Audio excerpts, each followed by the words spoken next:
ऐतिहासिक धरोहर को समेटे हमारा राज्य झारखंड रहस्य और परंपरा का एक मनोरम मिश्रण है। विशाल परिसर में फैले जंगलों के आगोश में सदियों पुरानी अनकही कहानियां छिपी हुई हैं।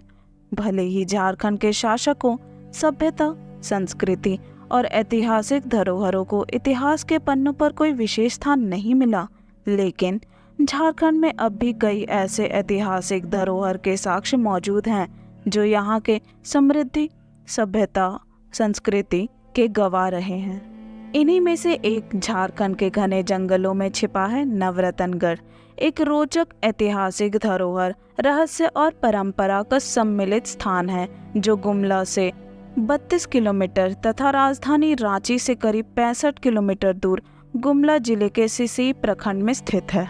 जंगल के विशाल क्षेत्र में बसे सदियों पुरानी अनकही कहानियां नवरत्नगढ़ को प्राचीन धरोहर और ऐतिहासिक महत्व का खजाना बताती हैं। लाल किले से भी अधिक प्राचीन है नवरत्नगढ़ का किला। मुगल सम्राट शाहजहां ने लाल किले का निर्माण 1638 से 1648 में पूरा कराया। वहीं गुमला जिले के सिसई प्रखंड में स्थित नवरत्नगढ़ का निर्माण नागवंशी राजा दुर्जनसाल ने सन 1638 से 1640 के बीच में कराया। लाल किला बनने से करीब 8 साल पहले ही नवरत्नगढ़ का किला बनकर तैयार हो गया था। नवरत्नगढ़ का किला 3 ओर से पहाड़ों, चट्टानों से घिरा हुआ था, जबकि एक ओर नदी और गहरी खाई होने के कारण महल पूरी तरह से सुरक्षित था। पुरातत्व और इतिहासकारों का मानना है कि विशेष परिस्थिति में दुश्मनों से बचने के लिए नदी में लकड़ी से बने पुल को भी हटा दिया जाता था।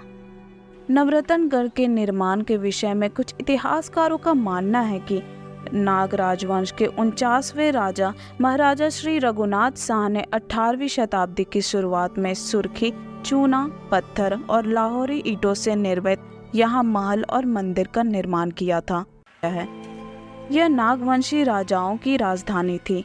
ऐसा कहा जाता है कि वे मुगलों द्वारा पराजित हो गए थे और उन्हें ग्वालियर के किले में बंदी बना लिया गया था। राजा दुर्जनसाल हीरे की परख में निपुण थे, जिसे देख राजा प्रसन्न होकर उन्हें कैद से मुक्त कर दिया। मुगलों के चंगुल से लौटने के बाद राजा दुर्जनसाल ने 16वीं शताब्दी के मध्य में इस इमारत का निर्माण करवाया। शोधकर्ताओं और पुरातत्व विभाग का मानना है कि राजा यहाँ केवल कुछ वर्ष तक ही रहे और एक ब्राह्मण के कहने पर इस स्थान को छोड़ अपनी राजधानी को पालकोट में स्थानांतरित करा दिया।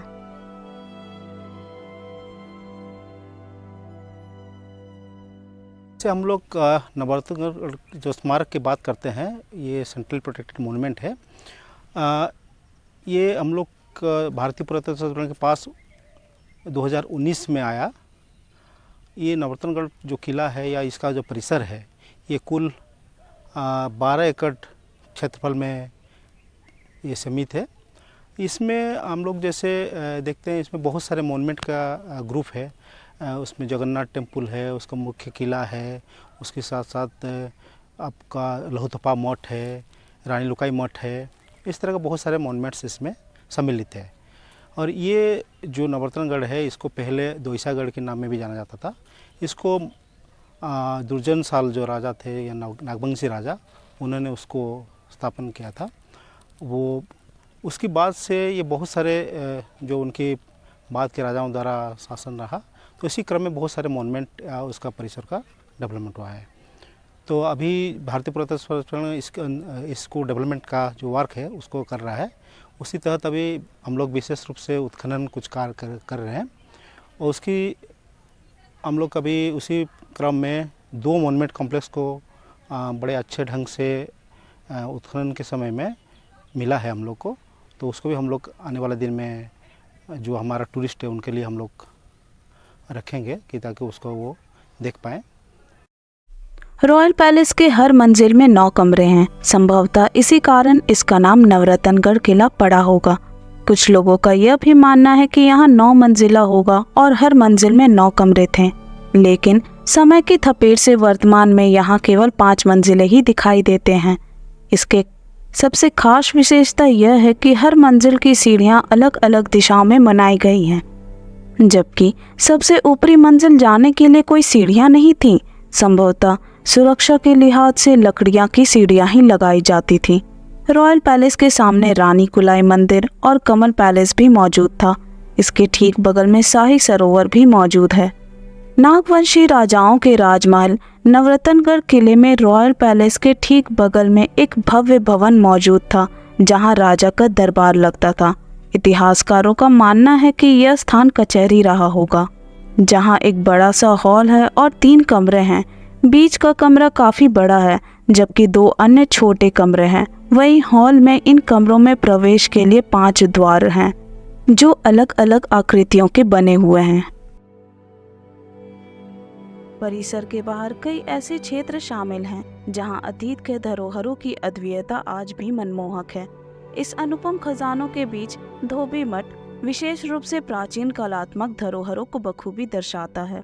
इसके जटिल और सुसज्जित मनोहारी रचनाओं से भरपूर हैं, जो सदियों पहले इसके रचनात्मक तैयार किए गए कुशल हाथों की कल्पना को प्रस्तुत करते हैं।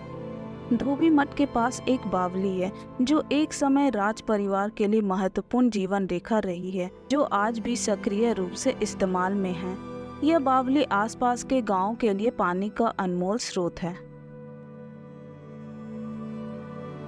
मौसी बाड़ी और धोबी मठ और बावड़ी, ये चीज़ यथावत अभी तक है और बहुत अच्छी सुंदरता, अपने भव्यता जो है वो यथावत है।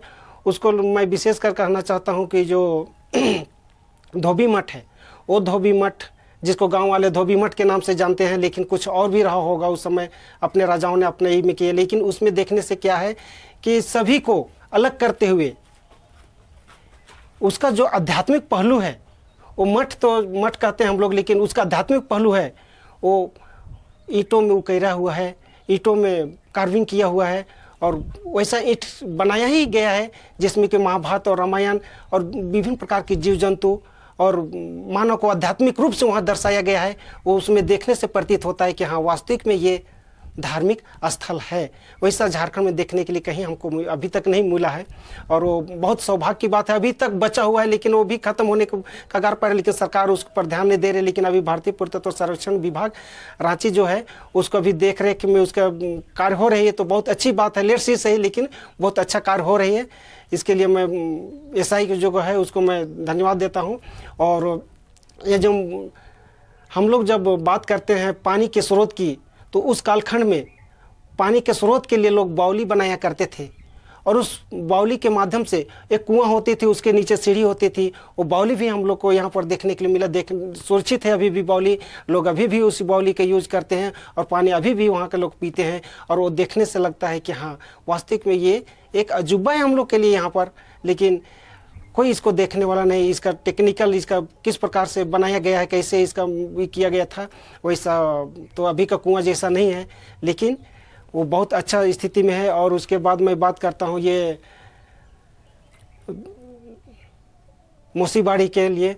तो मौसी बाड़ी जो है हम लोग सब जानते हैं कि जगन्नाथ जी का मौसी हुआ करती थी और जब रथ यात्रा चलती है तो जगन्नाथ जी रथ में बैठ करके मौसी के यहाँ 9 दिन के लिए आते हैं और 9 दिन में मौसी के यहाँ खूब खातिरदारी होती है। और यही मौसी बाड़ी है। इसको ये मौसी बाड़ी जहाँ पर अभी हम उपस्थित हैं, ये मौसी बाड़ी जो है ये यथावत है अभी भी। नीचे का जो स्ट्रक्चर सब कुछ ठीक ठाक है और यहाँ पर कुछ गणेश जी का प्रतिमा बनी हुई है। यहाँ पर जो तख़्त है उसमें ये किया हुआ है, रखा हुआ है।